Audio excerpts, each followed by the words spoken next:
여러분, 죄가 만들어내는 가장 근본적인 변화가 무엇이죠? 하나님과의 단절입니다. 이거를 관계가 막힌다고 표현할 수도 있고 관계가 끊어진다고 표현할 수도 있겠습니다. 성경에 그런 비유들이 나오니까요. 막히는 것은 마치 죄가 하나님과 우리 사이를 가로막는 두꺼운 벽과 같은 것이죠. 이게 실제로 어디에 생생한 눈에 보이는 상징으로 나타나 있습니까? 성소 안에, 하나님을 만나는 지성소 앞에 두꺼운 커튼이 막혀있게 하나님 그렇게 성소를 지으라고 하셨습니다. 그걸 통해서 우리에게 말씀하시는 것은 죄 때문에 하나님과 우리 사이에 두꺼운 막이 있다, 막혀있다. 또 다른 비유에서는 나무 몸통에서 잘려져 나간 나뭇가지, 끊어져 있는 거죠. 제가 첫 번째 비유는 막혀 있는 것이고 두 번째 비유는 끊어져 있는 것입니다. 이것이 다 죄 때문에 온 가장 근본적인 결과죠. 자, 그렇게 해서 또 나오는 열매가 뭐죠? 막혔어요. 또는 끊어져 있어요. 그래서 실제적으로 일어나는 일이 뭡니까? 하나님으로부터 오는 것들이 막히거나 아니면 끊어져 있기 때문에 공급이 안 되겠죠. 마치 햇볕을 완전히 차단하는 막이 있으면 해로부터 오는 뭐가 안 와요? 빛과 열, 그죠? 비유로 하면 빛은 진리. 죄 때문에 하나님의 진리가 우리에게 와닿지 않아요. 하나님이 창조하신 세계를 눈으로 뻔히 보면서도 하나님을 보질 못해요. 그게 빛이라면 그 빛과 함께 거의 같이 오는 열, 그 진리를 깨달을 때 오는 은혜, 이것이 다 막혀서 우리에게 안 온다는 것이죠.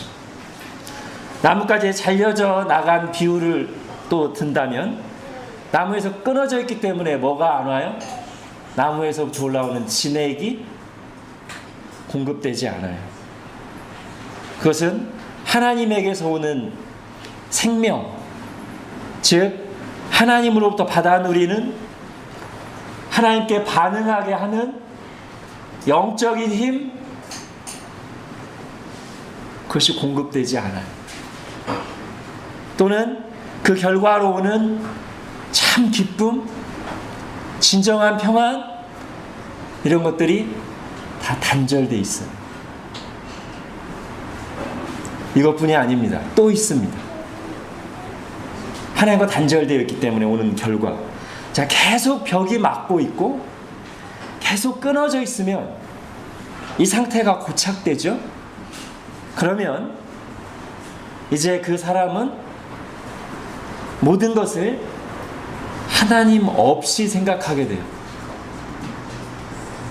모든 결정을 할 때 하나님과 관계없는 결정을 하게 돼요. 하나님과 관계없는 선택과 행동을 하게 돼요. 잘려져 나간 가지에는 나무가 원래 의도한, 하나님이 원래 의도하신 열매가 절대 맺힐 수 없어요. 이것은 다른 말로 하면 하나님과 단절되어 있으면, 하나님의 공급이 멈추면 우리 속에 하나님이 배제된 인생관이 형성됩니다. 하나님 없이 살아가는 방식이 우리에게 하나하나 차곡차곡 쌓입니다. 하나님 없이 인생들을 고민하고 결정하는 방식이 우리 속에 하나하나 쌓입니다. 그게 나의 가치관이 되고 인생관이 되고 세상과 다른 사람을 바라보는 관점이 됩니다. 그리고 그것들이 다 모여서 하나님 없는 문화가 형성됩니다. 원래는 내가 살아가는 이유, 또는 어떻게 살아가야 하는지에 대해서 원래 나를 창조하신 하나님과 연결해서 생각해야 되는데, 그게 마땅한데,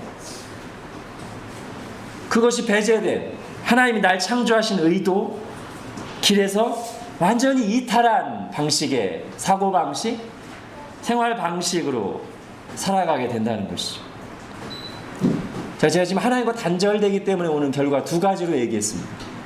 간단하게 요약하면, 하나는 하나님과 교제가 단절된, 하나는 하나님과 관계된 인생 목적이 상실된, 이걸 제가 오늘 사명이라고 표현했습니다. 처음 하나님께서 인간을 창조하실 때 인간은 하나님과의 바른 관계 속에서 하나님과 교제했고, 그 하나님이 주신 사명을 감당하는 존재였습니다. 이게 인간 본연의 모습입니다. 하나님과의 바른 관계 속에서 교제하고 그 하나님이 주신 사명을 감당하는 것이 원래 우리를 창조하신 그 모습 그대로예요. 그게 온전한 인간이에요. 그렇게 해서 그 사람이 하나님과의 바른 관계 속에서 하나님 주신 사명을 잘 감당해서 하나님의 뜻이 두루 이루어지면 그게 뭐예요?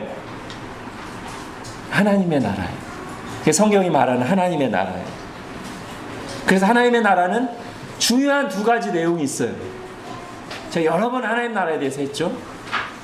맨 첫 번째, 제일 중요한 것은 하나님과의 관계. 제가 지금 계속 얘기해요. 두 번째는 그 하나님의 다스림을 잘 받아서 하나님의 뜻이 이루어지는 것. 이 두 가지가 반드시 있어야만 하나님 나라예요. 근데 죄가 들어오면 이 둘이 한꺼번에 상실돼요. 첫 번째가 뭐라고요? 하나님과 교제, 하나님과의 관계가 상실돼요. 그렇기 때문에 그 뒤에 아무리 많은 일을 하고 열심히 해도 그건 하나님 나라가 아니에요. 하나님 나라에서 제일 중요한 것은 하나님과의 관계이기 때문에. 두 번째, 또 뭐가 상실돼요? 하나님의 뜻을 이루려고 살아가는, 하나님과 관계된 인생의 목적이 상실돼요. 사명이 상실돼요. 죄가 들어오는 순간 인간의 가장 중요한 두 기둥인 이 두 개가 한꺼번에 상실돼요.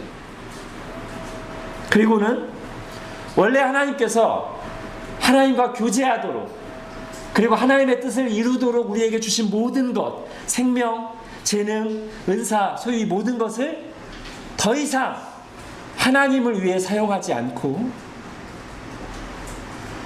죄는 하나님의 자리를 찬탈한 것이니까요.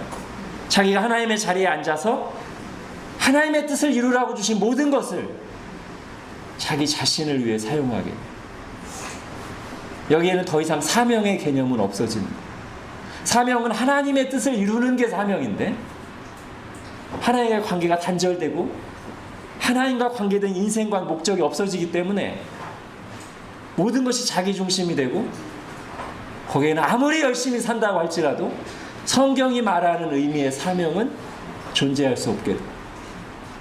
그리고 이 두 가지가 깨진 곳에는 당연히 뭐가 없는 것이죠? 하나님의 나라가 없는 것이죠. 그러면 구원을 받으면 뭐가 회복돼야 돼요? 그러니까 구원은 죄로부터의 구원이잖아요. 죄 때문에 이 두 가지가 상실됐다고 했잖아요. 그럼 구원을 받으면 그대로 이 두 가지가 회복돼야 돼요. 첫 번째가 뭐라고 했어요? 하나님과의 관계 또는 하나님과의 교제가 회복돼야 돼요. 여러분, 이게 실제로 우리가 구원받을 때 일어나는 일이죠. 원래 하나님과 구원받기 전의 관계는 진노 아래에 있는 심판받을 죄인이었어요. 원수였어요. 예수 그리스도를 믿는 순간 더 이상 그 관계는 끝나고, 아니고 하나님의 사랑받는 자녀가 되죠. 그리고 그 다음에 뭐가 오는 거예요? 교제가 와요. 교제. 원수일 때, 하나님께 심판받을 죄인일 때, 진노 아래 있는 죄인일 때는 전혀 0% 이루어지지 않았던 그 하나님과의 교제의 길이 활짝 열리고, 실제로 구원받은 사람은 하나님과 교제합니다. 말씀과 기도. 이게 회복되고요, 구원받으면. 두 번째는 뭐예요? 무엇을 위해 살아갈 것인가? 인생의 목적이 회복돼요. 그리고 그 인생의 목적은 당연히 하나님과 관계된 인생의 목적이죠. 하나님의 뜻을 이루기 위해서 창조되었다는 창조 목적, 존재의 의미가 각성된단 말이에요. 눈을 뜬단 말이에요. 그게 회복된단 말이죠. 그래서 이 두 가지가 회복됨으로 인해서 우리는 뭐라고 말하는 거예요? 하나님의 나라가 이미 왔다고 말하는 거예요. 아직 완전히는 아니지만. 아까 이게 하나님 나라에서 제일 중요한 거였잖아요. 예수 그리스도를 통해 이 두 가지가 회복되기 때문에 하나님 나라가 이미 우리에게 임했어요. 자, 성경이 이것을 분명하게 말하고 있어요. 자, 인류 역사에 중요한 세 단계가 있습니다. 자, 이것은 이제 우리 이틀 동안 박동훈 목사님에게 들은 말씀을 한번 복습해 보겠습니다. 우리 박 목사님이 본인도 아주 좋아하셨던 것 같아요. 제가 이틀 다 강의 끝나고 대화를 하는데 성도들이 너무 잘 들으시고 받으시는 것 같다고 본인도 이렇게 그런 마음을 표현하셨습니다. 그래서 복습을 좀 해보겠습니다. 잘 갖고 계실 걸로 제가 생각하고. 자, 인류 역사에 중요한 세 단계가 있어요. 자, 먼저 둘로 나누면, 크게 둘로 나누면 인간이 죄를 범하기 전과 죄 범한 후로, 그죠? 이렇게 둘로 나눴죠? 죄 범하기 전에는 무슨 언약이 있어요? 행위 언약이 있죠, 그죠? 자, 이게 이제 첫 번째. 근데 죄 범한 이유를 또 이게 은혜 언약이 있는 시대인데, 그죠? 이때 다시 둘로 나눌 수 있어요. 뭐를 기준으로? 예수님이 오신 것을 기준으로 죄 범한 이후의 인류 역사를 또 둘로 나눌 수 있잖아요. 예수님 오기 전에가 옛 언약, 구약 시대. 예수님 오신 뒤가 새 언약, 신약 시대. 그 옛 언약 시대에는 옛 언약이나 새 언약 시대와 똑같이 은혜의 언약, 오직 예수 그리스도의 공로로 구원받는 그 은혜의 언약 아래 있지만, 옛 언약 시대에는 그 방식이 율법이라는 시스템을 통해서 예표라는 방식으로 우리가 예수 그리스도를 만나고 구원을 얻고 하나님께 나아간다면, 신약 시대에는 실체이신 예수님이 오셔서 성취하셨기 때문에 더 이상 율법의 시스템 안에서가 아니라 은혜 안에서, 성령 안에서 누리는 것이죠. 그렇죠? 이거 어제 들었죠? 자, 그런데 이제 오늘 거기에 제가 추가해서 말씀드리려고 하는 것은 이 세 개의 시대가 각각 시작되는 때를 생각해 보려고요. 왜냐하면 그때 이 세 개의 시대가 시작되는 그때 하나님께서 당신의 백성들에게 아주 중요한 말씀을 주세요. 그때마다. 이 세 시대가 시작될 때마다. 그리고 그때 주신 말씀들 세 개가 다 하나로 연결되는 말씀이에요. 자, 첫 번째, 범죄하기 전에 창조 때 하나님이 인간에게, 그때 인간은 누구예요? 둘밖에 없죠? 아담과 하와죠. 그 두 사람이 누구냐면 신분이 하나님의 백성이에요. 그들에게 주신 말씀이 있어요. 자, 두 번째, 예수님이 오시기 전 구약 때 이스라엘을 구원하시고 그들과 언약을 맺으실 때 이번에도 하나님이 이스라엘에게, 근데 이스라엘이 누구죠? 하나님의 백성이에요. 주시는 말씀이 있어요. 자, 세 번째, 예수님이 오셔서 교회가 세워졌을 때 하나님이 교회에게, 교회가 누구죠? 이제 맞춰야죠. 하나님의 백성에게 주시는 말씀이 있어요. 그러니까 이게 새 시대인데 공통점이 있단 말이에요. 연결돼 있어요. 똑같이 새로운 역사가 시작되는 단계에 누가 하나님이 누구에게 하나님의 백성에게, 근데 그 하나님의 백성이 범죄 이전에는 아담과 하와였고 구약시대는 이스라엘 백성이었고 신약시대는 교회란 말이죠. 이들에게 주시는 말씀이 있는데 이 말씀이 무엇에 관한 말씀이냐면 하나님 나라에 관한 말씀, 하나님 나라를 이루도록 주신 말씀이에요. 자, 창조 때 하나님이 주신 말씀을 보겠습니다. 창세기 1장 28절입니다. 같이 읽겠습니다. 시작. 하나님이 그들에게 복을 주시며 그들에게 이르시되 생육하고 번성하여 땅에 충만하라. 땅을 정복하라. 바다의 물고기와 하늘의 새와 땅에 움직이는 모든 생물을 다스리라 하시니라. 요약하면 땅에 충만하라, 정복하라, 다스리라. 이게 뭐예요? 오늘 설교 제목, 하나님이 당신의 백성에게 주신 사명이에요. 그러니까 하나님은 처음 죄가 있기 전에도 처음부터 인간을 창조하실 때 사명을 주셨어요. 그러니까 원래 인간은 사명의 존재예요. 하나님의 뜻을 이루기 위해서 창조된 존재예요.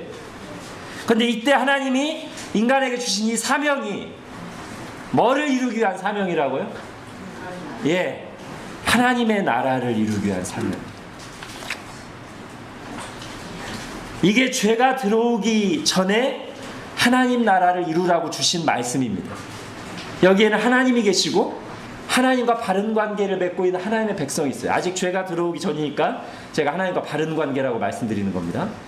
그리고 사명이 있어요. 땅에 충만하라, 정복하라, 다스리라. 그것을 아담과 하와가, 그리고 아담과 하와 이후에 태어날 죄 없는 하나님과 바른 관계 속에 있는 백성들이 이 사명을 잘 감당하게 되면 온 지구 안에 뭐가 이루어지는 거예요? 하나님의 나라가 편만하게 이루어지는 거예요. 하나님 나라가 확장되는 거예요. 그리고 인간은 바로 그 속에서, 그 과정에서 진정으로 의미 있고 행복한 삶을 살게 되는 거예요. 하나님과 바른 관계 속에서 하나님의 사명을 수행하면서 진정한 의미를 찾고 행복하게 살게 되는 거예요. 그게 하나님의 의도고 그게 하나님 나라의 모습이에요.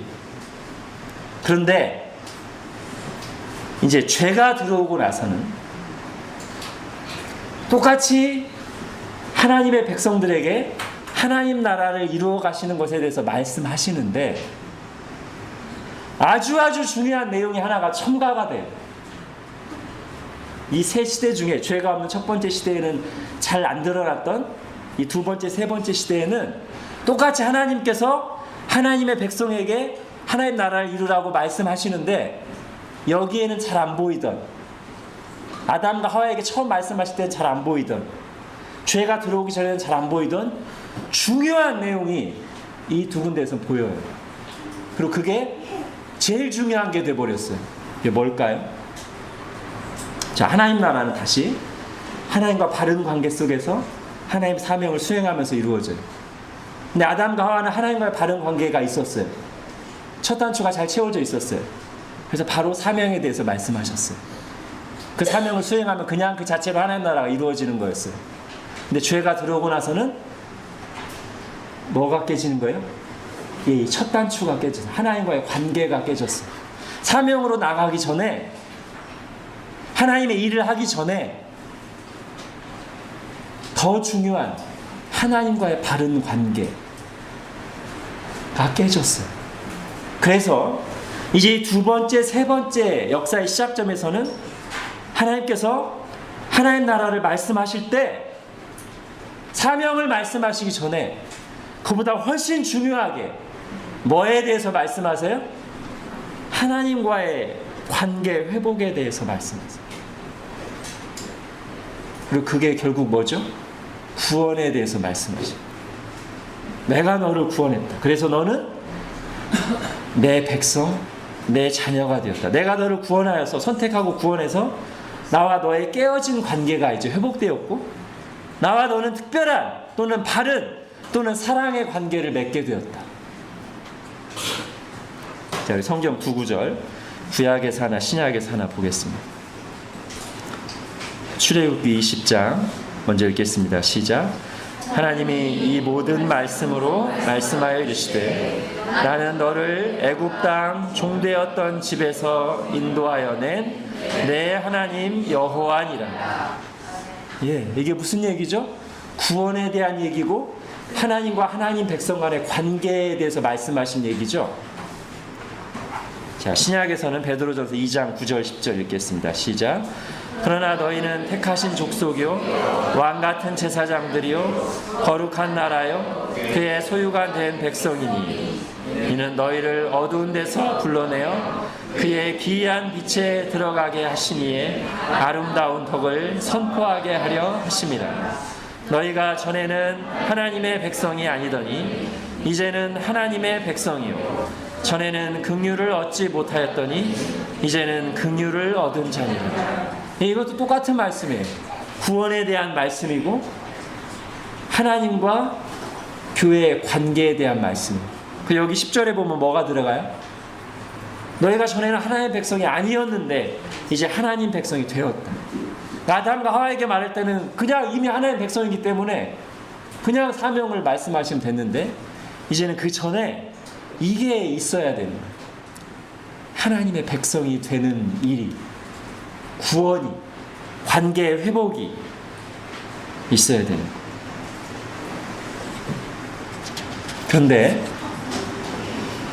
이것이 즉 하나님과의 관계 회복이 너무나도 중요하기 때문에 구원과 하나님 나라를 말할 때 당연히 이게 우선적으로 강조되고 아무리 반복해도 지나치지 않지만 다시 우리 앞부분에 한 내용으로 돌아가서 이것이 회복되어야 할 것의 전부다 아니다? 아니다. 두 개가 상실됐다고 했죠? 하나님과의 관계, 사명. 지금 하나님과의 관계를 먼저 얘기한 거예요. 이게 더 중요하기 때문에 이걸 얘기했어요. 근데 이게 다는 아니고 반드시 구원받으면 뭐도 회복돼야 돼요? 사명도 회복돼요. 즉 내가 하나님 안에서 무엇을 위해 살아가는가, 인생관, 인생의 목적이 회복돼야 돼요. 하나님과의 관계가 깨어졌기 때문에 그걸 회복하는 게 너무나 중요하기 때문에 그것을 성경이 훨씬 더 강조하긴 하지만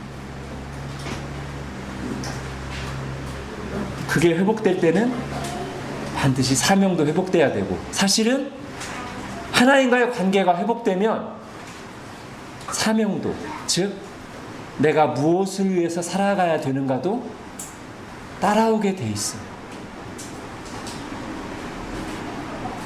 따라오게 돼 있어요. 자, 이 둘을 조금씩 살펴보겠습니다. 관계가 회복된다는 건 뭐예요? 요즘 수요일에 우리 신앙감정론 하는 방식으로 얘기하면 하나님을 대하는 감정이 바뀌는 거. 하나님과의 관계가 회복되는 게 뭐가 바뀌는 거라고요? 하나님을 대하는 감정이 바뀌는 거. 여러분, 하나님을 아는 지식에 있어서는 귀신이 우리보다 많이 알 것 같아요. 그죠? 그리고 그 지식은 다른 지식입니다. 그런데 왜 귀신은 하나님과의 관계가 바르지 않은 거죠? 뭐가 잘못된 거죠? 지금 방금 한 표현으로 하면 하나님에 대한 감정이 어그러져 있어요. 우리도 예수님을 믿기 전에는 하나님에 대한 감정이 어그러져 있었어요. 소극적으로는 무관심, 무반응. 적극적으로는 미워하고 반발하고 거부감을 느끼고 공격하는 식으로. 하나님을 향한 감정과 반응이 어그러져 있었다면 예수 그리스도를 믿을 때 회복되는 것은 뭐예요? 하나님을 대하는 감정, 하나님을 대하는 반응, 하나님을 대하는 태도가 급진적으로 바뀌어요. 근본적으로 바뀌어요. 그래서 이제는 하나님께 감사하고 하나님을 사랑하게 되고 하나님을 기뻐하게 돼요. 그래서 실제로 뭘 하게 돼요? 하나님과 교제하게 돼요. 하나님을 예배하게 되고 말씀과 기도로 하나님을 교제하게 돼요. 영적으로 병들어 있지 않은 한 그렇게 하게 돼요. 자, 그 다음에 사명이 회복된다는 건 뭐예요? 자, 관계가 회복된다는 것은 하나님을 대하는 감정이 바뀌는 거라면, 사명이 회복되는 것은 살아가는 목적이 바뀌는 거예요. 잃어버렸던 내 창조 목적, 하나님이 나를 이 땅에 두신 이유를 회복하는 거예요. 내가 무엇을 위해 살아야 되는지를 회복하는 거예요.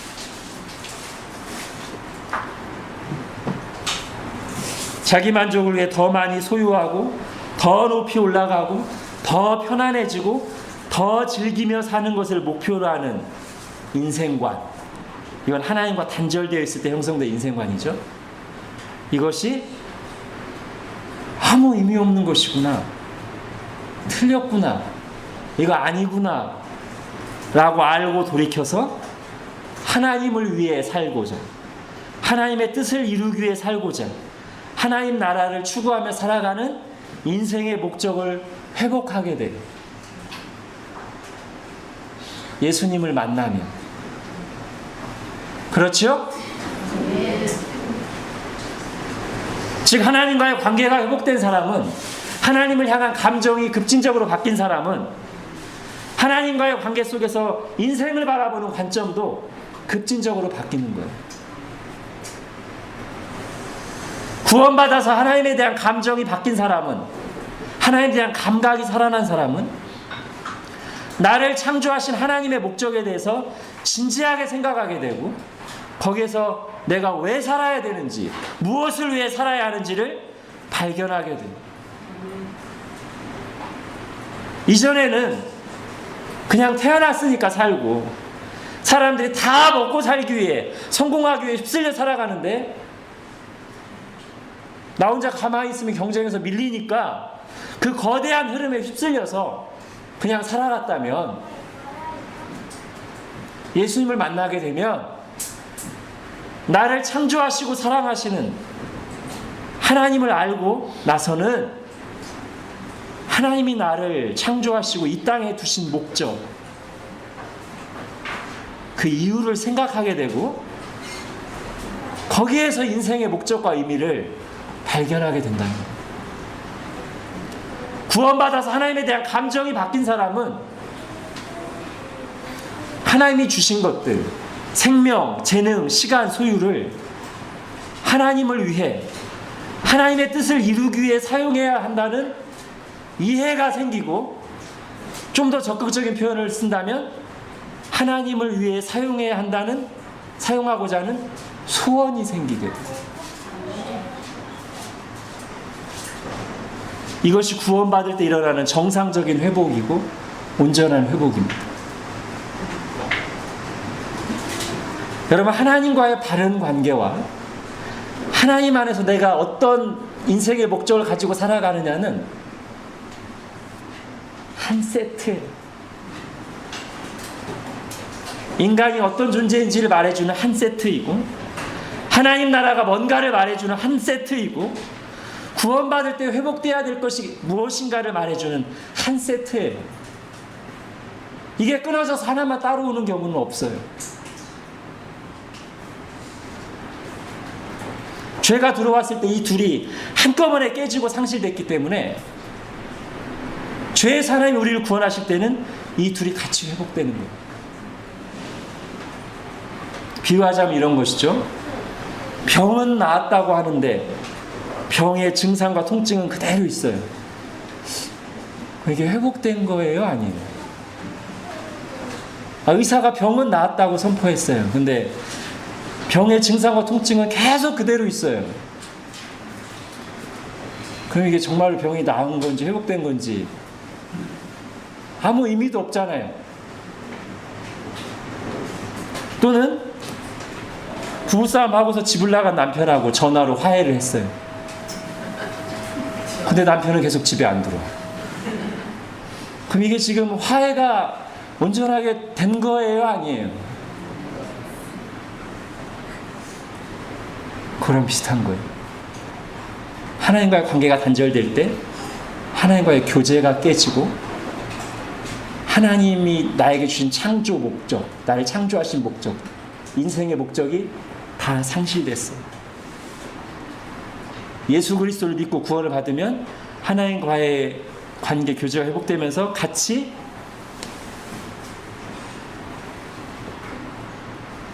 이렇게 되는 거죠. 그렇게 돼야 되고요. 오늘 말씀을 이제 오늘 본문 들어가네요. 네. 오늘 말씀을 바로 그런 관점에서 살펴볼 수 있습니다. 자, 이제 짧게 할 거니까 걱정 마시고요. 자, 지금까지 들은 걸 잘 생각하시면서 오늘 말씀에 담긴 의미를 정리하셔야 됩니다. 인간을 창조하시고 나서 인간, 아담과 하와죠. 인간에게 하나님의 백성이죠. 그들에게 창세기 1장 28절 땅에 충만하라 정복하라 다스리라는 사명을 주신 것처럼 예수님께서 구원받은 하나님의 백성인 교회에게 사명을 주시는 장면이 오늘 본문이란 말이에요. 창세기 1장 28절하고 오늘 본문하고를 같이 연결해서 생각해야 돼요. 창세기 1장 28절이 아담과 하와에게 주신 말씀이지만 그 이후에 아담과 하와가 죄를 범하지만 않았다면 아담과 하와의 후손으로 올 하나님과의 바른 관계에 있는 모든 인간들에게 주신 사명이듯이 오늘 이 말씀은 사도들에게 주신 말씀이지만 그 사도들의 기초 위에 세워질 교회 곧 모든 신자들에게 주시는 사명인 것입니다.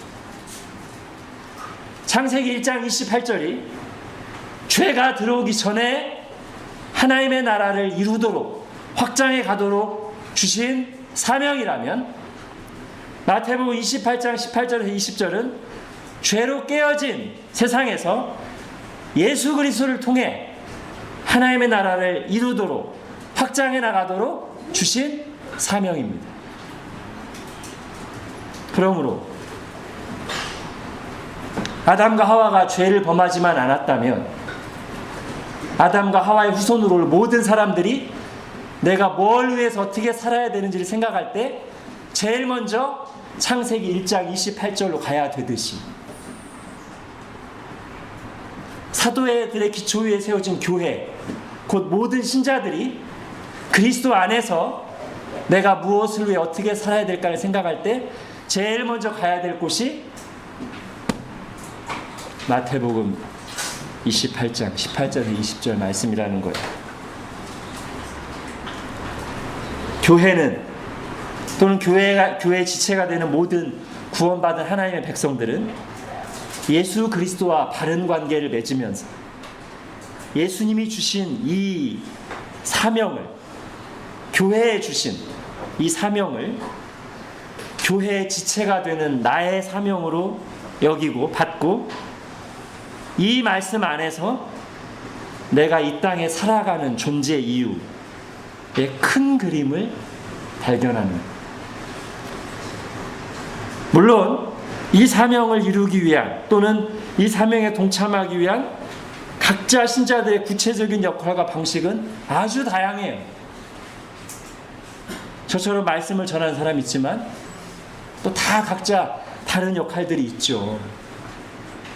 그러나 무슨 일을 하든 어떤 상황에 있든지 간에 예수님께서 교회에게 주신 이 사명을, 이 하나님 나라를 이루라는 이 사명을 교회의 사명이자 나의 사명으로 알고 여기에 초점을 맞춰서 살아가는 것이 하나님의 백성들의 사명을 살아가는 삶의 방식이라는 거예요.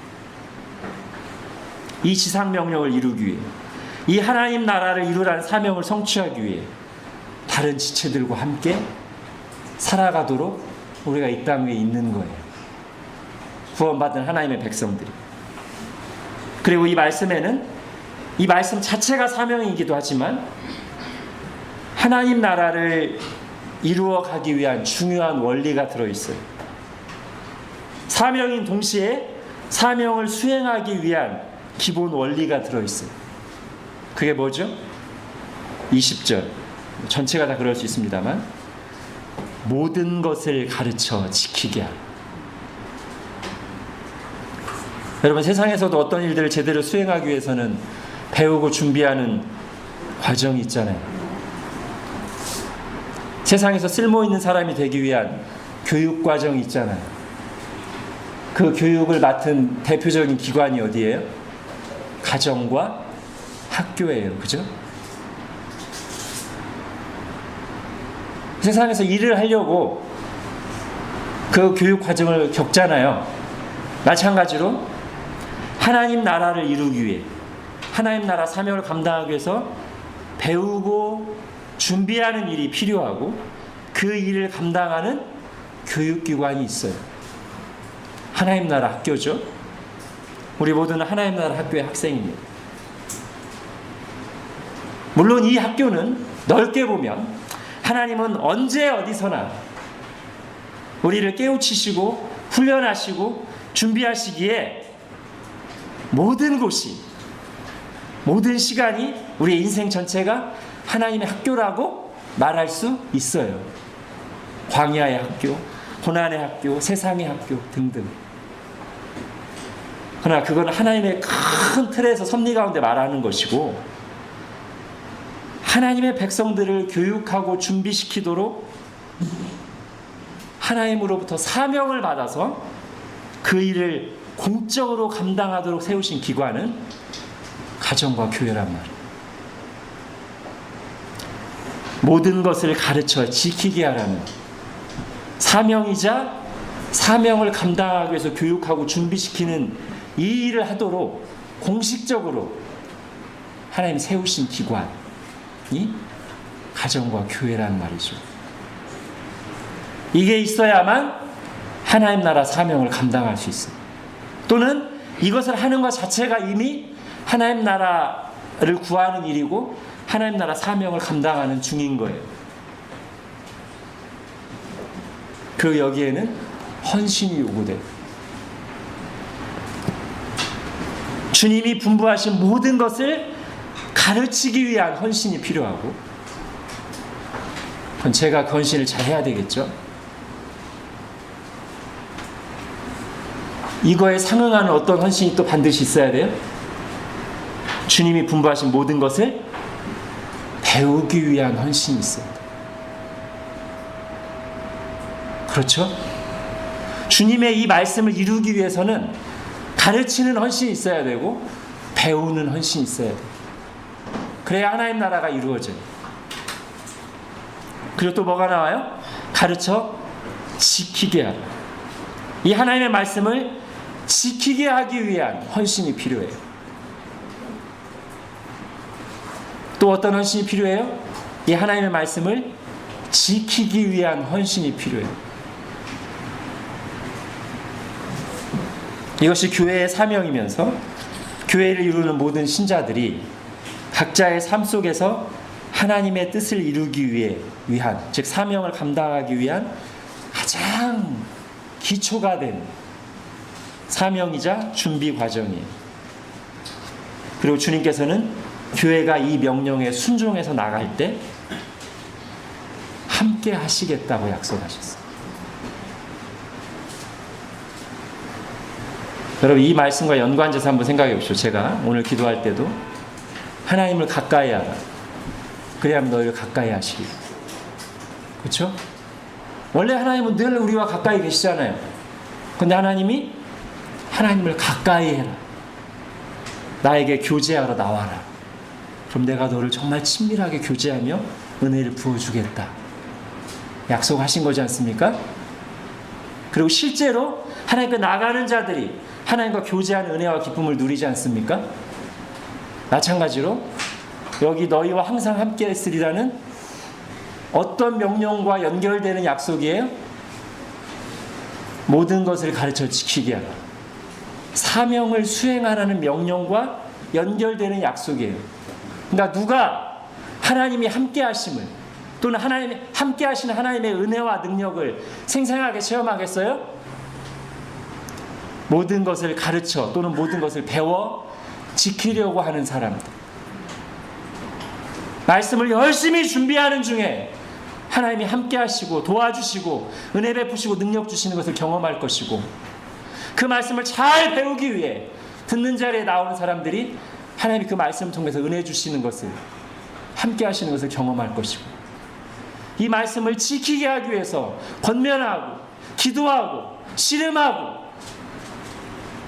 영적 싸움을 싸우는 중에 하나님이 함께 하시는 것을 이론이 아니라 실제로 생생하게 경험할 것이고, 이 말씀을 지키기 위해 순종하기 위해 기도하고 씨름하고 싸우는 그들에게 너희와 함께 있으리라 하는 주님의 그 함께 하시는 은혜와 능력이 훨씬 더 생생하게 경험될 것입니다.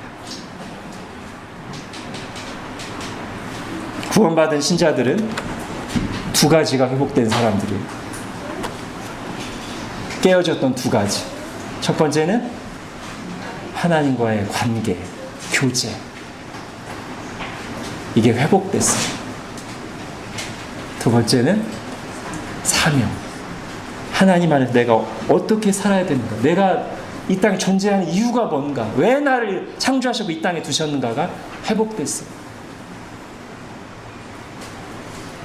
그것을 아까 말한 것처럼 실제로 하나님을 가까이 하여 교제 강대로 나갈 때 주님이 기쁨을 주시고, 하나님의 말씀에 순종하여 사명을 감당할 때 함께 하시는 하나님의 은혜와 능력을 맛보게 하시겠다고 주님이 말씀하셨습니다. 기도하겠습니다. 하나님,